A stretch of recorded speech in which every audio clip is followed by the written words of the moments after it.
Toi. Seigneur, merci. Devant ta présence, tu nous remplis de joie.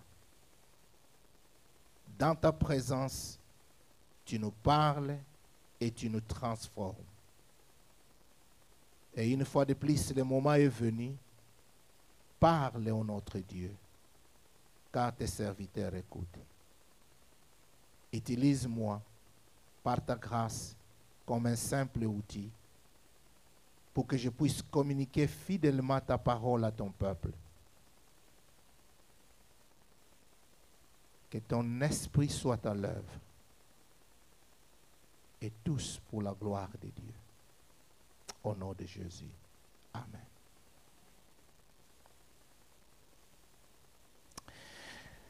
Pour ceux qui nous rejoignent ce soir, le thème de notre séminaire s'intitule « Nous voudrons voir Jésus ». J'étais en train de penser, mais pourquoi nous ne pouvons pas voir autre chose que Jésus? C'est parce que tout ce que nous pouvons voir aujourd'hui, bien-aimés, quelle que soit la beauté de cette chose-là, ça disparaîtra. Un jour, la personne qui sera devant chacun de nous, si nous sommes enfants de Dieu, la personne que nous ne cesserons de contempler, d'adorer, de louer, c'est Jésus-Christ. Alors il est bon que nous puissions déjà nous être familiers de cette personne, que nous puissions le comprendre qui il est.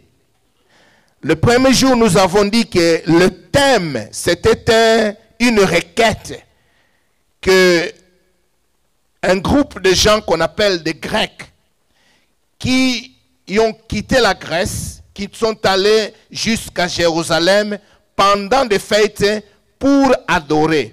Et pendant qu'ils étaient là, dans Jean chapitre 12, on nous dit qu'ils sont allés voir les disciples de Jésus avec une requête noble. Ils ont dit, nous voudrons voir Jésus. Voir Jésus, c'est une bonne chose.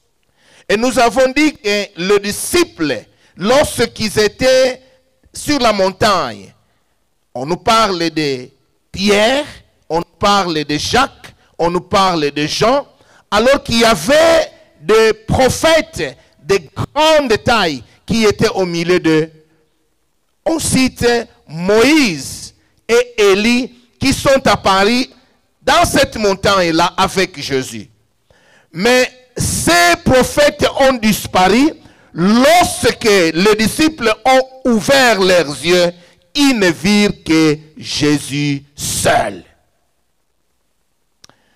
Pour nous, en tant qu'Église de l'Alliance, le thème ici va en rapport étroit avec l'emblème de l'Église. C'est pour cela que Dieu nous a mis à cœur ce thème, pour que vous puissiez être capable d'expliquer aux gens, lorsqu'on vous pose la question, mais l'emblème là, et peut-être qu'un jour, il y aura ces emblèmes-là, parce que moi, j'en ai. Je la garde toujours. Quand j'avais eu mon ordination, et je n'oublierai jamais ça. Je garde ça toujours. Et si vous avez ça, on vous pose la question, mais c'est quoi ça, ce que vous portez? Vous serez capable de dire, ça, ce n'est pas de la magie, mais notre ADN de l'Église, c'est centre évangélique de l'Alliance. L'ADN de l'Alliance voudrait seulement dire Jésus au centre de tout. Jésus au centre de tout. On ne parle pas d'autre chose. En d'autres termes, tout le monde, comme Jean-Baptiste a dit, qu'il croisse que nous diminuons. Que Jésus croisse que nous diminuons. C'est Jésus qui est au centre de tout. Alors, nous avons dit, quand les Grecs sont partis pour demander à Jésus, aux disciples de Jésus, nous voulons voir Jésus, lorsque Jésus leur répondit, la première chose qu'il a dit, pour me voir Et comme vous me voyez, vous devez d'abord comprendre que ma mission, moi en tant que Jésus, je suis venu dans ce monde pour sauver le monde. C'est pour cela que dans cet emblème, on a la croix au milieu.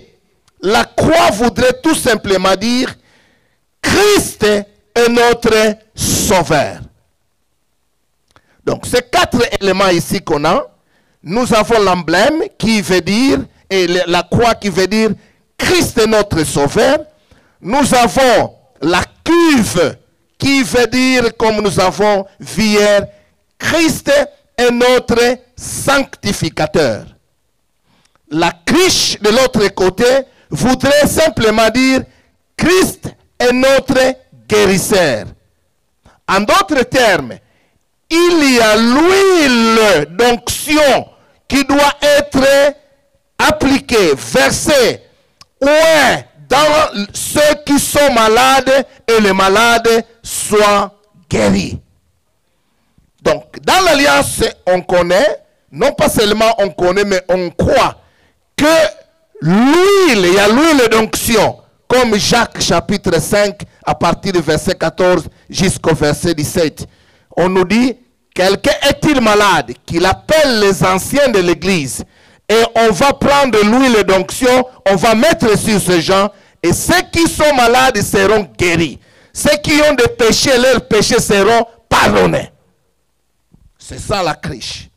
Dieu voulant demain, nous verrons maintenant la couronne qu'on a là, qui veut dire Christ est notre roi. Donc c'est facile de mémoriser. Christ est notre sauveur, Christ est notre sanctificateur, Christ est notre guérisseur et Christ est notre roi. Mais le roi, c'est le roi qui revient. Disons Amen. Alors aujourd'hui, on va parler de Christ, notre guérisseur. Comme je l'ai dit, que la cruche représente l'huile pour oindre les malades, afin que les malades soient guéris. Et la guérison, c'est une guérison physique, une guérison émotionnelle, mais aussi une guérison spirituelle. Est-ce que vous savez que depuis l'Ancien Testament, lorsque Dieu a voulu aussi se révéler à son peuple, après que le peuple ait quitté déjà l'Égypte, ils ont traversé la mer Rouge. Pendant qu'ils étaient de l'autre côté, au chapitre 15 du livre d'Exode, au verset 26, Dieu lui-même a dit, « Je suis l'Éternel qui guérit. » Disons Amen. Je suis l'Éternel qui guérit. Le mot éternel est là, où je suis le Dieu qui guérit, c'est le même mot, l'Éternel, qui est traduit dans le Nouveau Testament comme Jésus. Donc Jésus est le guérisseur. Le texte que je vais exploiter ce soir, c'est Jean chapitre 9. Jean chapitre 9. C'est l'histoire de la guérison d'un aveugle nain. Donc, si vous avez vos Bibles, ouvrez vos Bibles et prenez. Je sais que pasteur, tu cherches un stylo. Voilà. Je te voyais déjà. Voilà. Jean chapitre 9. Si vous avez vos Bibles, vous les ouvrez pour que nous puissions suivre ce qui se passe là. La guérison d'un aveugle nain. Je commence seulement à lire quelques versets. Jésus vit en passant un homme aveugle de naissance. Ses disciples lui firent cette question. Rabbi, qui a péché, cet homme ou ses parents, pour qu'il soit né aveugle? Jésus répondit, ce n'est pas que lui ou ses parents aient péché, mais c'est afin que des œuvres de Dieu soient manifestées en lui. Il faut que je fasse, tandis qu'il est jour, les œuvres de celui qui m'a envoyé. La nuit vient où personne ne peut travailler. Pendant que je suis dans le monde, je suis la lumière du monde. Après avoir dit cela, il cracha à terre et fit de la boue avec la salive. Puis il appliqua cette boue sur les yeux de l'aveugle et lui dit, va et lave-toi au réservoir de Siloé, nom qui signifie envoyé. Il alla, se lava et s'en retourna voyant clair. Ses voisins et ceux qui auparavant l'ayant connu comme un mendiant disaient, n'est-ce pas là celui qui se tenait assis et mendiait? Les uns disaient, c'est lui. D'autres disaient, non, mais il lui ressemble. Et lui-même disait, c'est moi. Ils lui dirent donc, comment tes yeux ont-ils été ouverts? Il répondit, l'homme qu'on appelle Jésus a fait de la boue et a oué mes yeux et m'a dit, va au réservoir de Siloé et lave-toi. Je suis allé, je me suis lavé et j'ai recouvert la vie. Disons Amen. On peut d'abord s'arrêter là-bas. Lorsque vous lisez ceci, ça vous donne quand même beaucoup d'autres choses dans vos pensées. Mais ce que je voudrais que vous puissiez retenir, et je prie que cette phrase soit ancrée dans votre mémoire ce soir. Et la phrase est la suivante. Jésus guérit encore aujourd'hui. Disons Amen. Jésus guérit encore aujourd'hui. Le verset 32 qu'on n'a pas lu là-bas, l'homme qui a été guéri a dit ceci. Parce qu'on commençait maintenant à lui poser beaucoup de questions. Il a dit ceci, j'écris. Jamais on a entendu dire que quelqu'un ait ouvert les yeux d'un aveugle né. Il parlait de Jésus. Disons Amen. Donc, le cas de cette personne ici, c'était un cas incurable. Même quand, si on pouvait prendre ça aujourd'hui, avec la médecine développée, le cas là était incurable. Mais Jésus a guéri cette personne. Jésus guérit encore aujourd'hui. Mais il le fait comment? Vous pouvez retenir ces quelques mots que je vais dire. Il le fait souverainement. Ça, c'est important. En d'autres termes, nous ne pouvons pas le dicter comment il doit guérir, qu'il doit guérir, mais il est souverain. Il guérit celui qu'il veut et il laisse la personne qui est malade comme il le veut et personne ne peut lui questionner. Ça, c'est important. Il le fait souverainement. Il le fait de façon inattendue, surprenante. Il le fait d'une manière très puissante, mais aussi gracieusement et avec amour. Et intentionnellement. Ce n'est pas que c'est une pensée qui lui vient après. Mais Jésus, intentionnellement, veut ton bien. Dis Amen. Il veut te guérir. Et il le fait avec amour. Je voudrais que vous puissiez noter quelque chose ici. Au verset 1, même si vous ne voyez pas ça dans vos... tout dépend de la version que vous avez. J'ai Louis II ici, on dit Jésus vit. Mais lorsque vous lisez le contexte, Jésus ne pouvait ne pas aller là où était cet homme-là qui était né aveugle. Jésus intentionnellement est allé pour voir cette personne-là. Disons Amen. Et encore, au verset 35, lorsque la personne était guérie, il y a des gens qui sont mauvais dans la vie. Normalement, au lieu de se réjouir de la guérison de cet homme qui était né aveugle, les gens, les pharisiens, l'ont injurié, n'ont pas cru en lui et ils l'ont rejeté, chassé de leur, qu'on pouvait dire aujourd'hui, de leur église.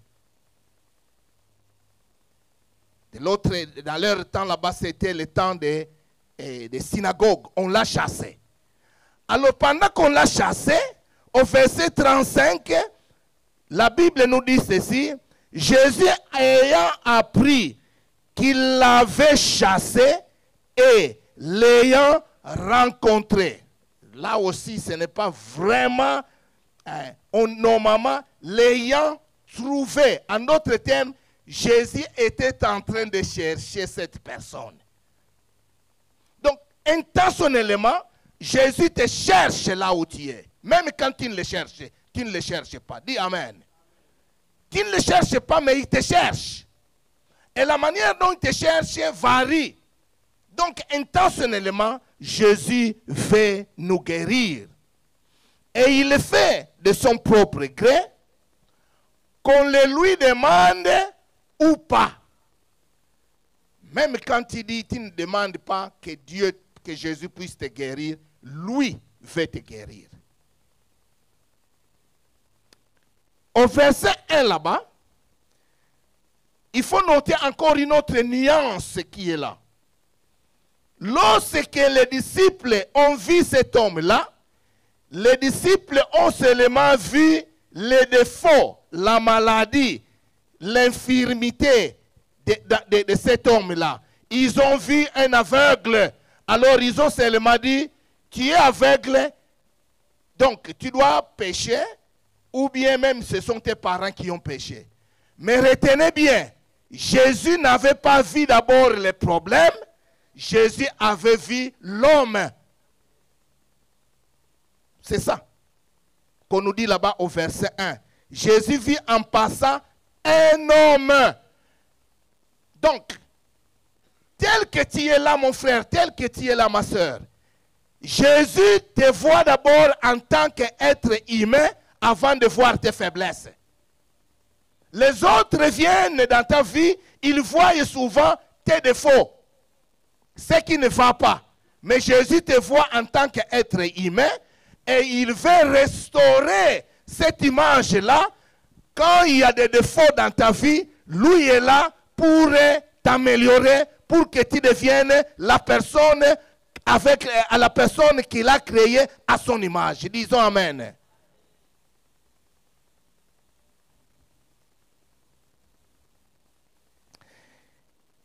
Jésus, il guérit, quelle que soit l'impossibilité de ces cas-là. Il est capable de guérir, comme nous le verrons tout de suite là, avec ou sans médicaments. Il est souverain. Disons Amen. Il guérit, même à distance. Aujourd'hui, on ne le voit pas physiquement. Nous savons que la Bible nous dit, il est monté au ciel, il est assis à la droite de son Père, là où il est en train de prier pour nous, là où il est en train de régner, mais il est aussi présent parmi nous par son esprit. C'est pour cela que Jésus est capable aussi de nous guérir, même à distance. Il est capable de guérir, il le fait instantanément, ou bien la guérison peut être progressive. Il est capable de te guérir immédiatement, mais aussi il est capable de prendre ta guérison progressivement. Je pense à cette personne, que nous allons voir ça tout à l'heure là, une autre personne qui était aveugle, pas celui-ci, c'est celle-ci, mais la personne là, Jésus l'a guéri progressivement. La première fois, Jésus lui dit, tu vois? Et il dit, mais oui, je vois des hommes, mais ils sont comme des arbres qui marchent. Et il les guérit progressivement. Pourquoi il le fait? Il est souverain. Mais dans chaque cas, il y a une leçon. Alors, la guérison est l'une des démonstrations les plus convaincantes pour les personnes ordinaires que Dieu est avec nous et qui n'est pas hors de la portée de la compassion humaine. C'est l'une des démonstrations les plus convaincantes pour des gens qui ne viennent même pas à l'église, que Dieu est avec nous, à la personne de Jésus-Christ, et que Dieu, il n'est pas quelqu'un qui est hors de la portée de la compassion humaine. Il est compatissant. Il veut alléger nos misères et nous accorder la paix. Jésus guérit encore aujourd'hui. Ma prière cette nuit, que nous puissions dire comme cet homme au verset 25, je sais une chose, que j'étais aveugle et que maintenant je vois. Disons Amen. C'est ça ma prière. Avant que tu sortes d'ici, que tu dises du fond de ton cœur, je sais une chose, j'étais aveugle et maintenant je vois. Et peut-être pour toi, cette guérison-là est spirituelle. C'est lorsqu'on arrive à ce moment-là qu'on comprend que tout ce que Jésus est, il veut notre bien et il veut que nous puissions être semblables à lui, comme nous avons vu hier. Laissez-moi d'abord, avant que nous puissions rentrer dans notre passage, vous dire que dans l'histoire de l'Église, l'histoire nous apprend que la raison primordiale, la raison principale de la croissance explosive du christianisme aux 3 premiers siècles était principalement due du fait que les païens voyaient que les chrétiens étaient en train d'être utilisés par Jésus-Christ pour guérir les malades. C'est ça.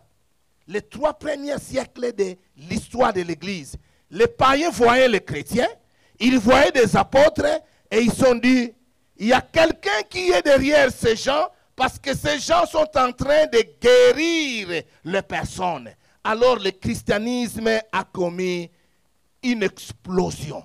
Ils étaient impressionnés par le fait que les chrétiens guérissaient des maladies et chassaient de mauvais esprits. En d'autres termes, le christianisme, les gens étaient préoccupés du christianisme, non pas seulement du point de vue de la doctrine, mais du point de vue d'une doctrine qui est pragmatique. Je ne sais pas si je me fais comprendre. Lorsqu'on dit que Jésus guérit, ce n'est pas de la théorie, mais aussi la pratique. Lorsqu'on dit Jésus guérit, il est capable de guérir. Je ne peux pas me tenir debout ici pour vous dire que Jésus guérit si moi je ne le crois pas et si je n'ai pas encore vécu ça. Ça serait seulement la théorie.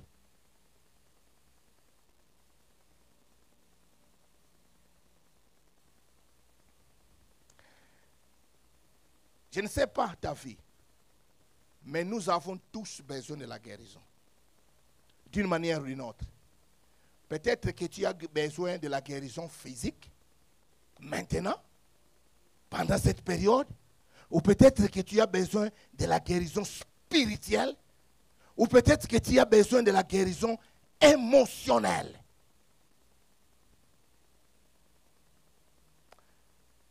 Mais il y a un encouragement. Même quand tu ne le cherches pas, comme je l'ai dit déjà, notre Dieu est celui qui a exaucé ceux qui ne le demandaient rien. Il s'est fait voir auprès de ceux qui ne le cherchaient pas. Et même si tu ne le cherches pas de tout ton cœur, il est capable de te faire voir lui-même, de se révéler à toi. À combien plus forte raison si tu le cherches?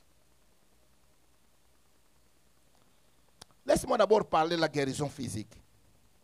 C'est la guérison la plus difficile à laquelle nous pouvons réellement croire, surtout avec l'avancée de la médecine.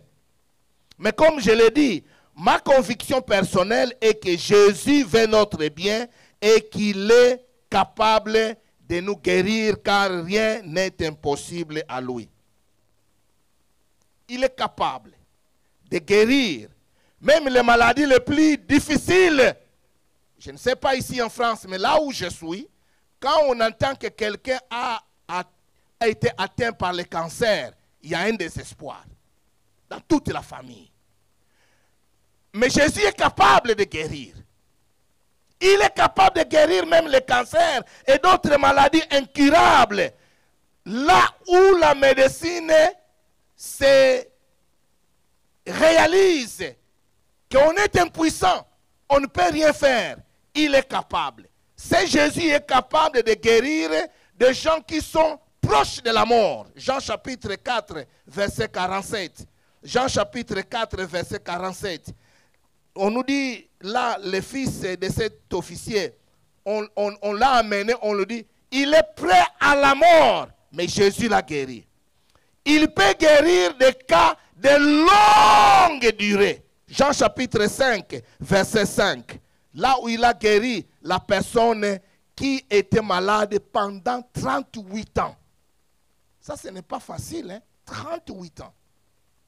Mais Jésus s'est retrouvé dans la scène et le miracle s'est opéré. Jésus même est capable de ressusciter les morts.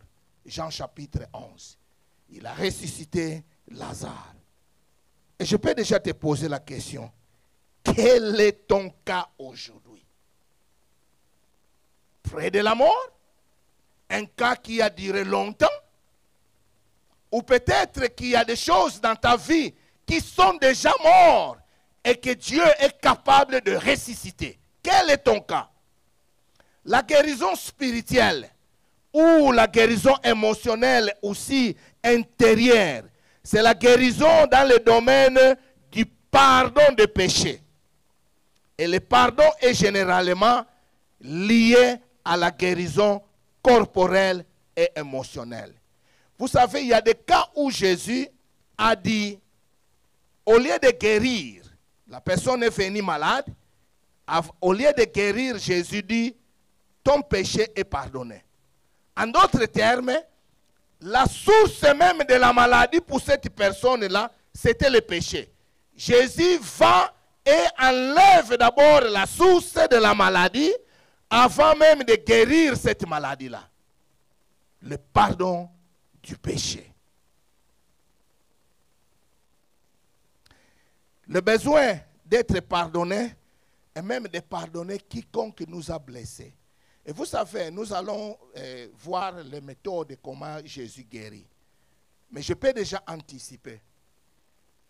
L'une de ces méthodes, parfois, quand il y a un problème avec quelqu'un, tu gardes une amertume, de rancune, tu as des problèmes. Il te dit d'abord, pardonne cette personne-là. Parce que quand toi tu pardonnes, toi-même tu reçois d'abord la guérison. Je vais vous donner un exemple plus personnel. Nous étions nés 5. Je suis le premier de la famille, le fils aîné. Celui qui est venu après moi est décédé. Il est décédé entre mes mains. Nous étions encore à Kinshasa. 3 mois après, celui qui est venu après lui, donc le troisième de la famille, a été tué par un ami que j'ai connu dans une autre ville. Moi, j'étais déjà pasteur, j'étais chrétien, j'étais déjà pasteur. Je n'ai même pas vu le corps de mon petit frère, parce qu'en ce temps-là, il n'y a même pas de morgue. Donc, quand je suis arrivé là-bas, on est déjà enterré. J'avais trop d'affinité avec mon petit frère. Je ne dis pas que je n'ai pas d'affinité avec les autres. Mais lui là, je ne sais pas, il y avait quelque chose. J'arrive là, la personne qui a tué mon frère a fui. On a arrêté ses parents et c'est moi qui devrais dire quelque chose. Je suis allé auprès des services comme la police ici, j'ai dit, laissez partir les parents parce qu'ils sont pour rien. Mais j'avais gardé des rancunes. Je prêchais. Je suis rentré à Kinshasa, je prêchais. J'ai continué le ministère. Mais j'avais des rancunes à moi. Jusqu'à un jour, comme j'avais dit hier, il y a beaucoup de choses qui se passaient devant la chair. Pendant que je prêchais, j'entends une voix. Tu n'as pas encore pardonné la personne qui a tué ton frère. Ou soit tu le dis, mais tu le fais maintenant, ou sinon tu arrêtes de prêcher. J'ai commencé à pleurer devant la chair. Et personne ne savait pourquoi je pleurais. Je pleurais, je pleurais. J'ai cessé d'abord de prêcher, je pleurais. Et après, j'ai expliqué aux gens. Et comme je l'ai dit hier, Dieu utilise des moments comme ça pour aussi changer le cœur des gens. Mon frère, si tu as des rancunes avec quelqu'un, je te dis, mon expérience me dit, ce n'est pas seulement la personne là avec qui tu as des rancunes qui souffre, c'est toi-même qui souffres. Tu as besoin d'abord de pardonner et c'est là où viendra ta guérison. Disons Amen. Disons Amen. Des guérisons spirituelles. Des guérisons spirituelles intérieures. Jésus est capable de guérir même la dépression mentale.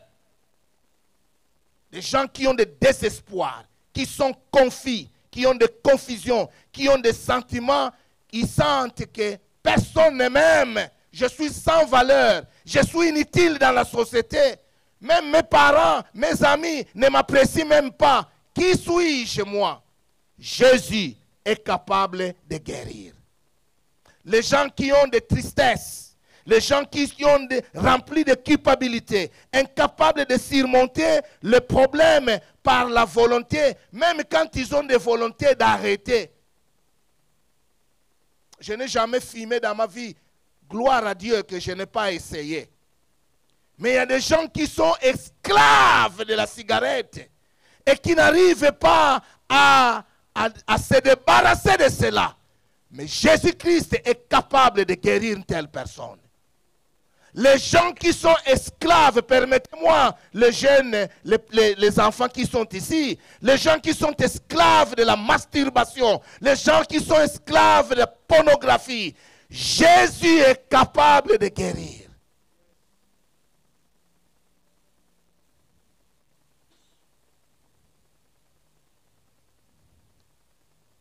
Comme je l'ai dit, il est capable de guérir là où il y a l'amertume. L'homme qui a été guéri ici, il pouvait garder l'amertume parce que, verset 25, personne ne lui a crié. Il a été insulté, il a été jeté dehors. Et pendant que j'étudiais et je priais pour ce passage, dans mes notes ici, j'ai dit, c'est comme l'Europe parfois. Mboka babenganaka bamibali. Mais peut-être qu'on a déjà jeté tes biens dehors. Que ce soit un homme ou que ce soit une femme. On a jeté tes histoires dehors. Va, on n'a plus besoin de toi. Et tu es blessé, tu pleures. Mais Jésus est capable de te récupérer. Est capable de te guérir. Jésus, mes bien-aimés, guérit encore aujourd'hui. Il guérit des blessures intérieures qui ont pris du temps dans la vie. Et il le fait en remplissant des espaces qui sont restés là-bas vides par son amour. Car il est notre guérisseur. Et comme je l'ai dit encore, il est capable de guérir toutes ces dépendances-là, que ce soit, comme je l'ai dit, la cigarette, l'alcoolisme, tout ce qui est toxique, il est capable de guérir de dépression, il est capable de guérir ce que j'appelle ici l'esclavage générationnel. En d'autres termes, des cas qui viennent d'une famille qui passe à une autre, d'une génération qui passe à une autre. Et tu te retrouves toi-même et tu dis, mon grand-grand-grand ou ma grande-grande-grand-mère était comme cela, moi aussi je me trouve de l'autre côté. Dieu est capable, dans sa grâce. Il est capable, c'est Jésus, de guérir lorsqu'on est attaqué et on a des oppressions par des forces démoniaques. Toutes les maladies, même les maladies psychiatriques. À Aberdeen, là, quand on est arrivé en Écosse, un jour je me promenais sur la plage avec des amis. Et un couple était malade. Et je voyais que l'homme vraiment souffrait. Je me suis dit, tu vois, avec les ailes de l'Afrique, j'ai dit, mais je peux prier pour cet homme. Je m'approche là, j'ai dit au couple, est-ce que je peux prier pour vous? Il me dit, non, non, non, non, appelle l'ambulance. C'est ce jour-là que j'ai compris qu'on a du travail ici. Hein? Appelle l'ambulance. Parce que nous, quand on faisait le ministère en Afrique, les gens viennent frapper, toquer dans votre porte, même à minuit, pour que tu te réveilles, pour que tu puisses prier. À ce temps-là, il n'y a même pas de téléphone. Donc, au lieu d'aller d'ailleurs à l'hôpital, les gens viennent chercher des serviteurs de Dieu. Mais là-bas, on me dit, appelle l'ambulance. Je dis, ah, ça c'est grave, je vais en revenir. Mon frère, c'est vrai qu'il y a des maladies qui demandent l'urgence de l'ambulance. Mais dans la Bible, il y a quelqu'un par le nom de Asa ou Esa, tout dépend de la prononciation. Dans 2 Chroniques, chapitre 16, verset 12. Cet homme-là a souffert d'une maladie. Mais on nous dit, au lieu de chercher la face de Dieu, lui cherchait qu'il ne cherchait que les médecins. Je ne suis pas contre de chercher les médecins. Mais si tu ne cherches que les médecins, au lieu de chercher la face de Dieu aussi, là, tu as un problème. Là, on a des problèmes. Jésus est capable de guérir. Alors, bientôt, nous allons encore voir quelques éléments dans ce texte ici. Quelles sont les méthodes que Jésus utilise pour guérir? Il utilise diverses méthodes. Il peut utiliser ce qu'on appelle un mot d'ordre. Il dit seulement et la chose s'accomplit. Disons Amen. Par exemple, dans Jean chapitre 4, versets 50 à 53. Jean chapitre 4, versets 50 à 53. Et Jean chapitre 5, versets 8 à 9. Avec un mot d'ordre, la personne est guérie. Jean chapitre 5, 8 à 9. Mais aussi, pas seulement avec un mot d'ordre, avec la touche. Donc, Jésus te touche, tu es guéri. Disons Amen. Ah, qu'il touche certaines personnes ce soir. Et qu'il donne un ordre dans ta vie à cette maladie-là qui te dérange, à cette situation-là qui te dérange, et tu verras la main de Dieu. Il peut utiliser la médecine. La parole de Dieu, c'est Jésus lui-même. Vous savez que lorsque Paul avait vu son enfant Timothée dans la foi, était malade, qu'est-ce qu'il lui a dit? Dans 1 Timothée chapitre 5, verset 23. Qu'est-ce qu'il lui a dit? Fais l'usage d'un peu de quoi? De vin. À cause de quoi? Ton estomac et il y a encore d'autres choses là-bas. À cause de ton estomac et d'autres indispositions. Donc, Timothée était malade. Paul avait la foi. Il pouvait seulement guérir Paul. Paul pouvait seulement guérir Timothée. Mais il lui dit, non, tu prends un peu. Donc, Jésus n'est pas contre la médecine.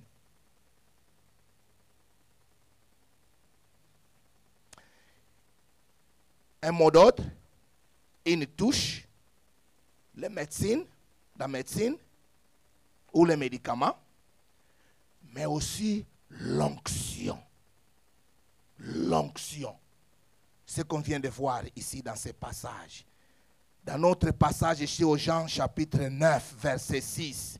Après avoir dit cela, Jésus cracha à terre et il fit de la boue avec sa salive, puis il l'appliqua. Le mot appliquer là veut dire il oint cette boue sur les yeux de l'aveugle.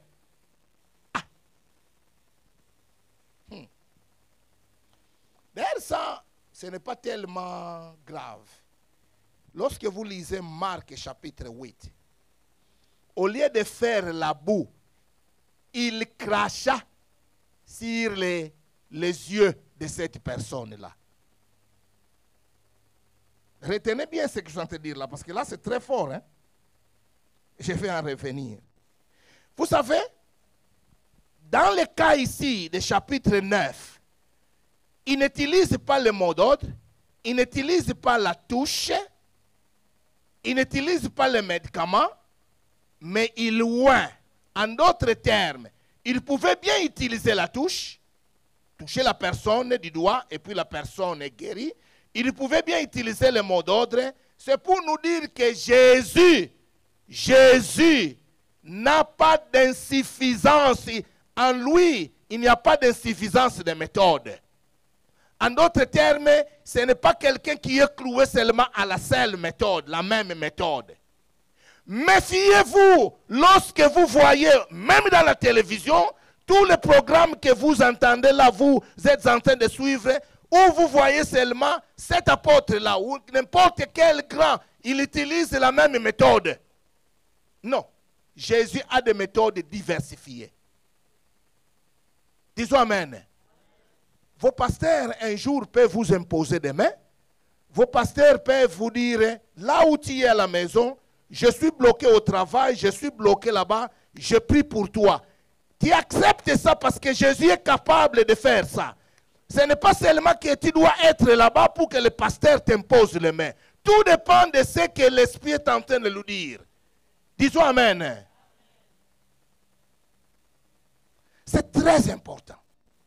Les méthodes peuvent varier parce que Jésus-Christ, il est souverain. Il est souverain. Il est capable de faire ce qu'il voudrait.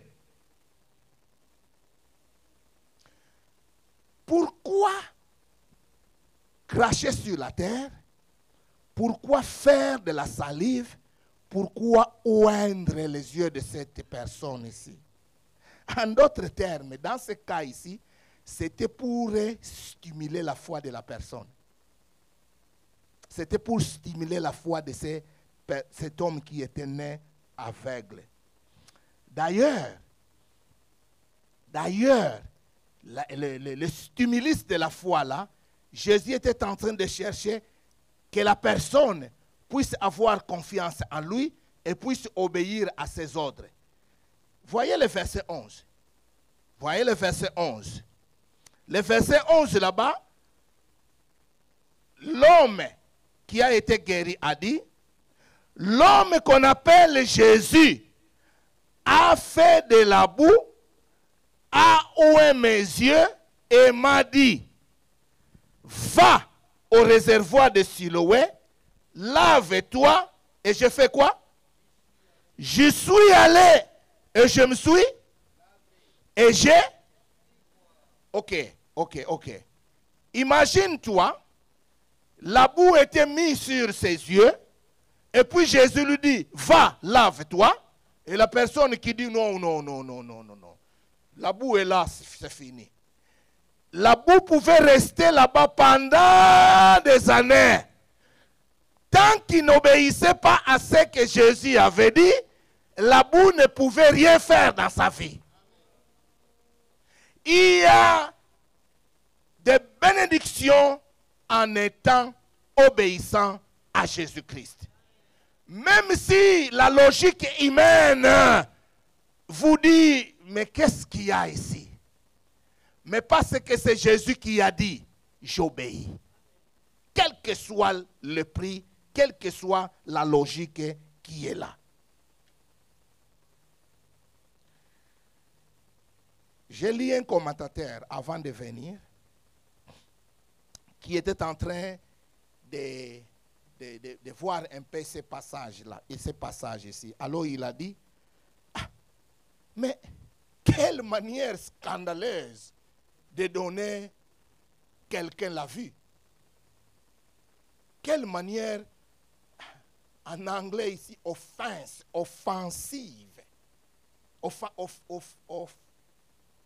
Offensante, s'il y a un mot comme ça.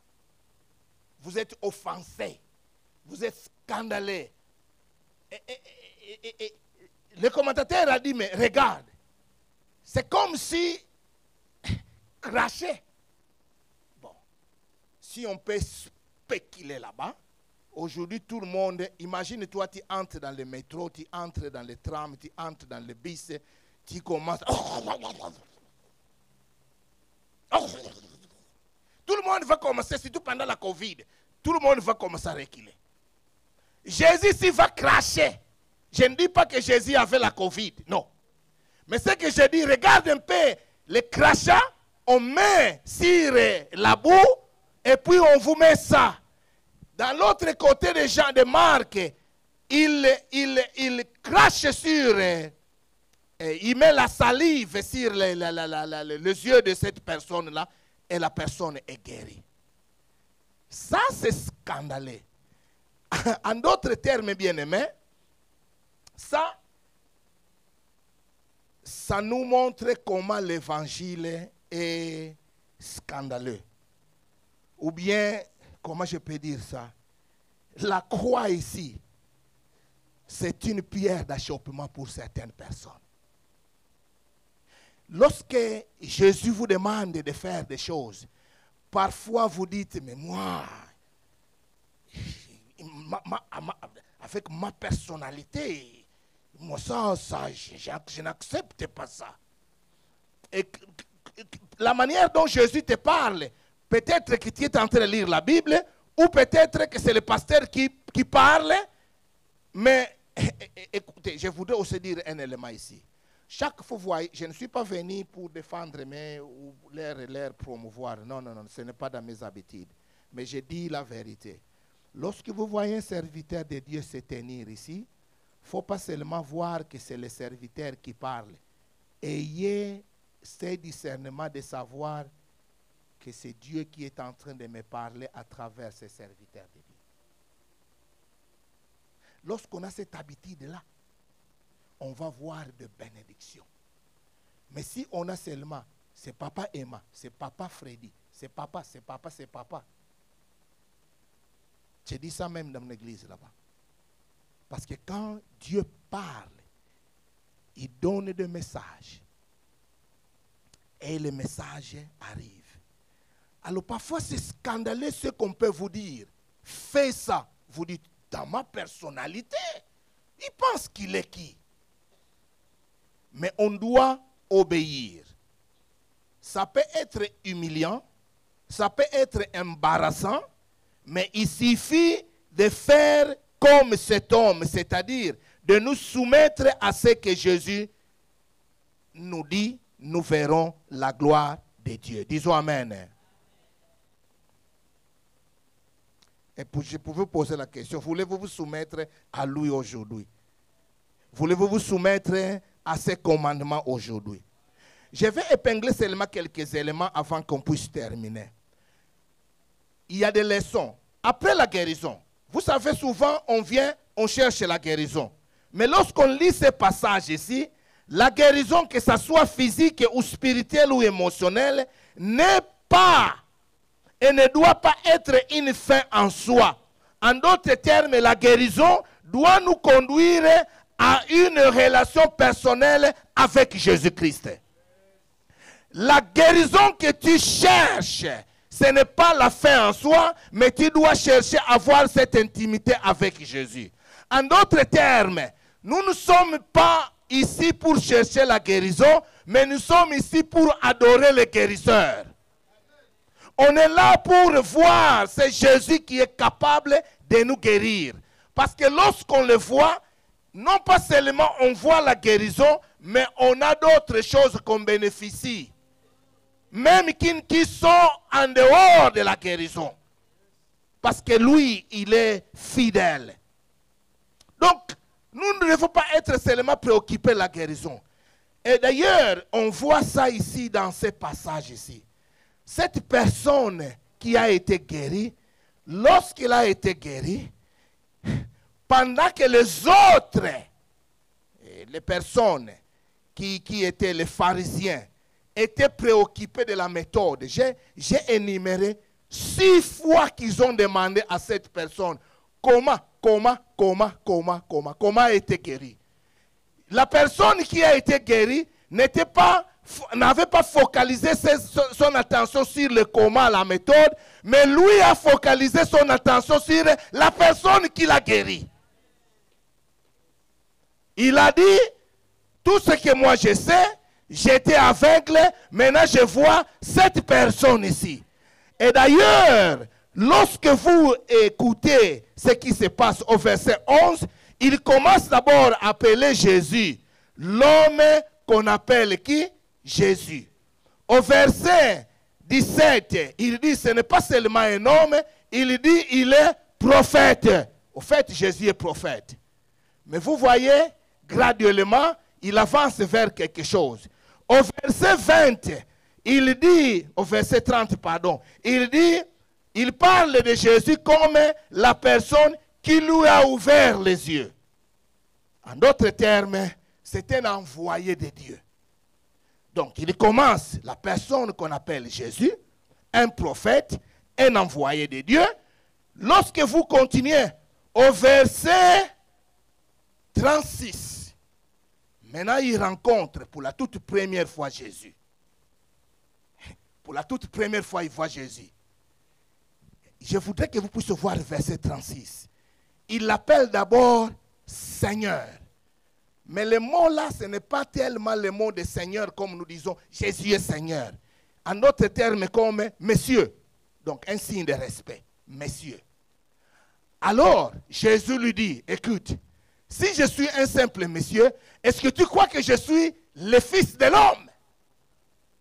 Alors, au verset 36 maintenant, au verset 38, la personne maintenant répond et il dit, je crois, Seigneur, et il se prosterna devant lui.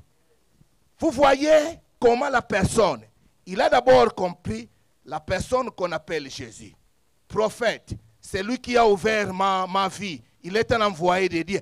Ah, je réalise que ce n'est pas seulement une simple personne. Celui-ci est Seigneur. Il est au-dessus de toutes choses. Et il s'agenouille, il adore le Seigneur Jésus-Christ. Il oublie la guérison. Il voit le guérisseur. C'est celui maintenant le focus de son attention. Et d'ailleurs,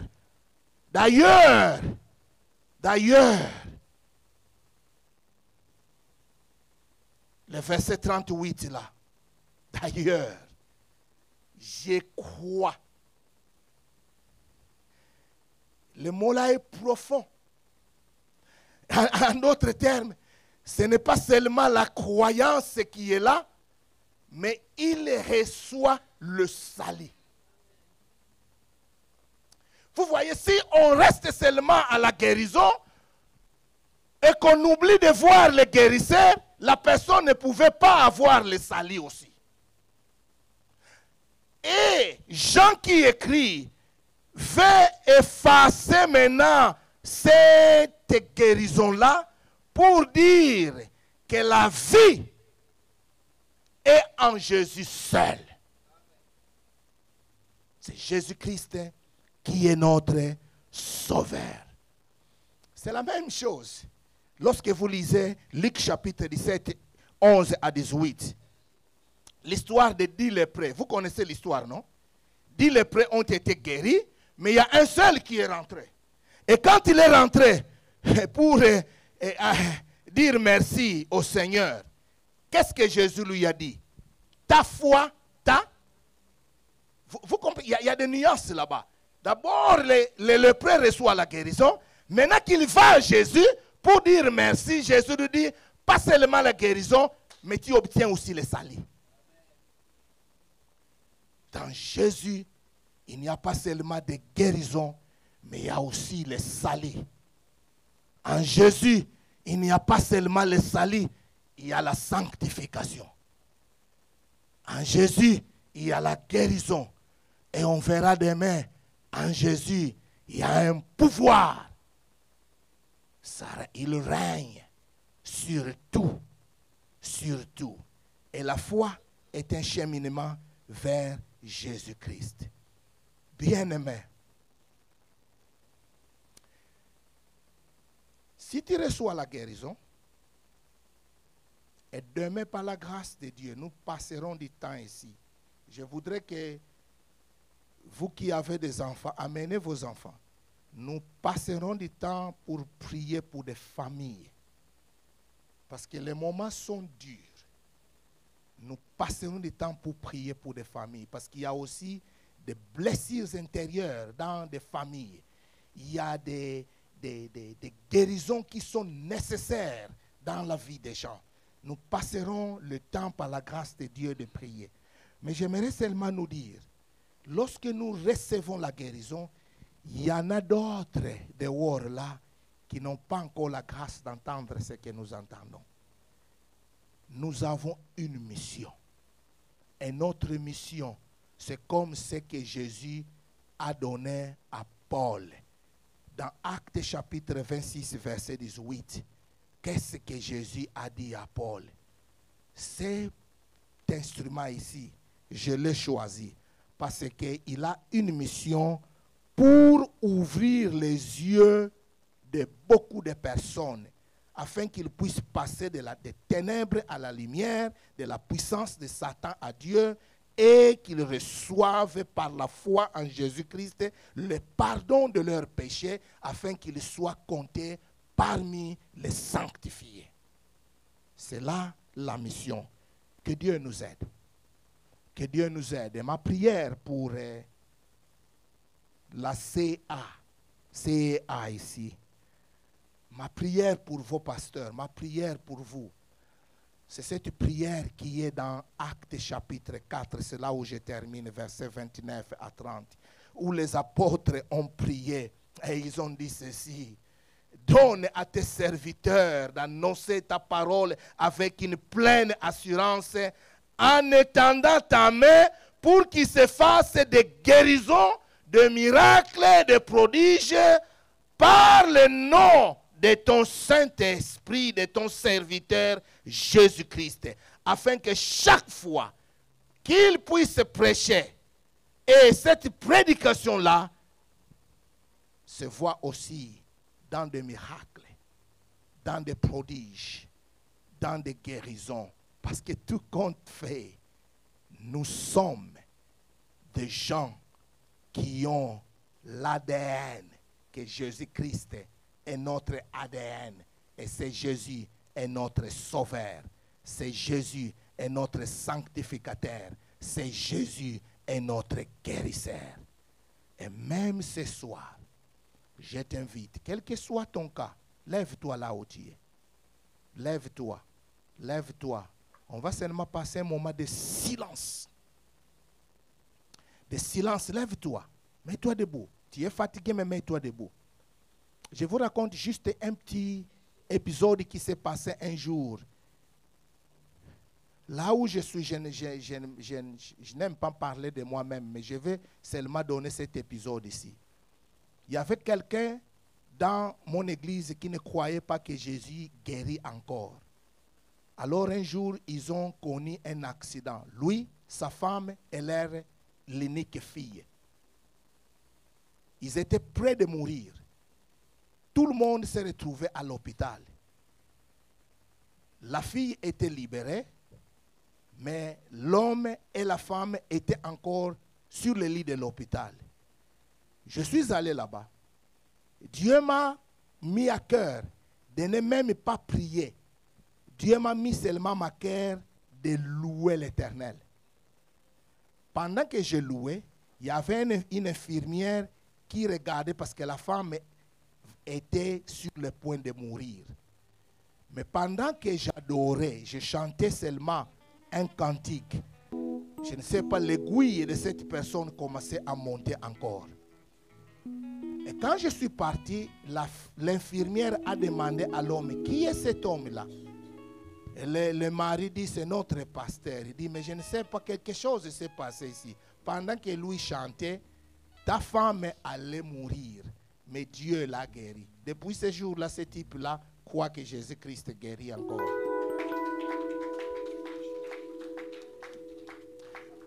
Une simple adoration, un seul mot, un silence, une touchée de la part de Dieu. Il est capable de faire quelque chose. Pendant qu'ils adorent, pendant qu'ils chantent, tu peux chanter ou tu restes calme. Et à la fin, je vais prier.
Jésus. Dieu, notre guérisseur. Rien n'est impossible à toi. Tu connais quel type de guérison que mon frère, ma soeur a besoin ce soir. Si c'est une délivrance, tu es capable de délivrer.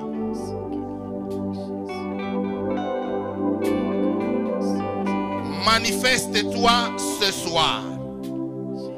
Opère de miracles. miracles et de prodiges. Montre-toi réellement que tu es le guérisseur. Que tu visites ton peuple ce soir.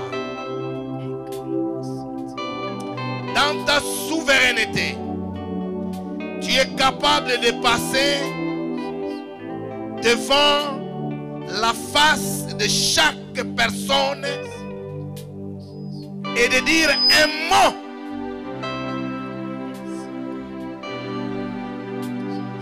Et cela suffira.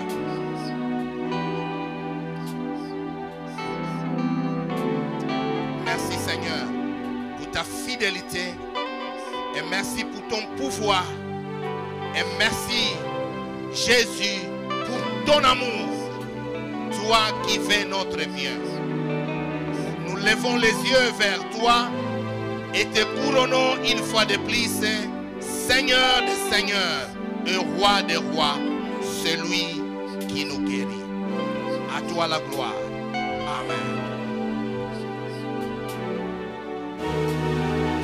Nous vivons par la